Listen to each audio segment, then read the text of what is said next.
আসসালামু আলাইকুম প্রিয় বন্ধুরা। আজকে সকালে বের হওয়ার পরে বুঝতে পারলাম যে সিলেটে মনে হয় শীত পড়ে গেছে। আজকের আবহাওয়া এবং আজকের সকাল সব কিছু মিলিয়ে বোঝা যাচ্ছে যে সিলেটে শীত চলে আসছে। যদিও অন্য শহরে বা গ্রামের দিকে শীত পড়ে গেছে অলরেডি, কিন্তু শহরটাতে এখনও আপনার জ্যাকেট পরতে হয় না, ব্লেজার পরা লাগে না। বাট আজকে কিন্তু ভিন্ন রকম ছিল। আজকে একদম সকালবেলা উঠলাম, ওঠার পরে জানালা খোলার সাথে সাথে দেখলাম বাহিরের অবস্থা দেখলাম যে হালকা বাতাস আছে এবং পরিবেশটা অনেক ঠান্ডা। তাই আমি নিজেও আজকে জ্যাকেট পরে বের হলাম।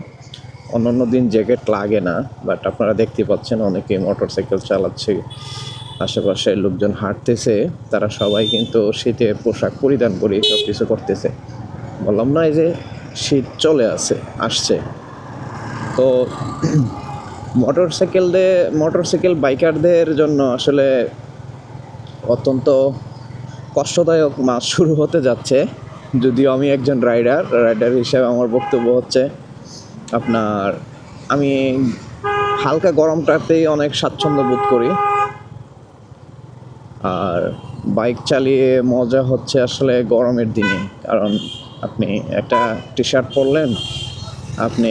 শার্ট পরে কিন্তু আপনি রাস্তাতে ঘুরতে বের হয়ে যেতে পারবেন এনি টাইম, যে কোনো সময়। বাট যখন আপনার শীত চলে আসে, শীতের দিনে এটা করার কোনো সুযোগই থাকে না। গাড়ি চালাইতে গেলে অনেক প্রিপারেশন নেওয়া লাগে।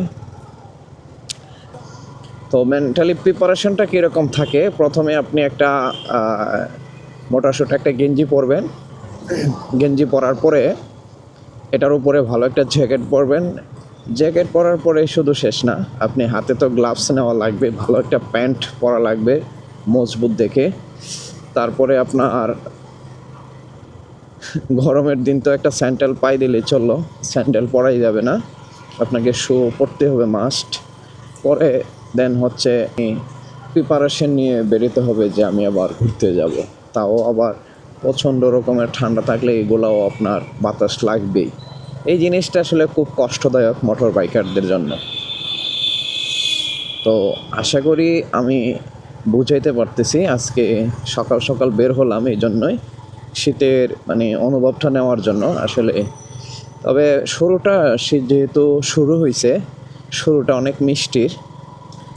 আর হালকা হালকা ঠান্ডাটা আসলে কি বলবো আপনাদেরকে,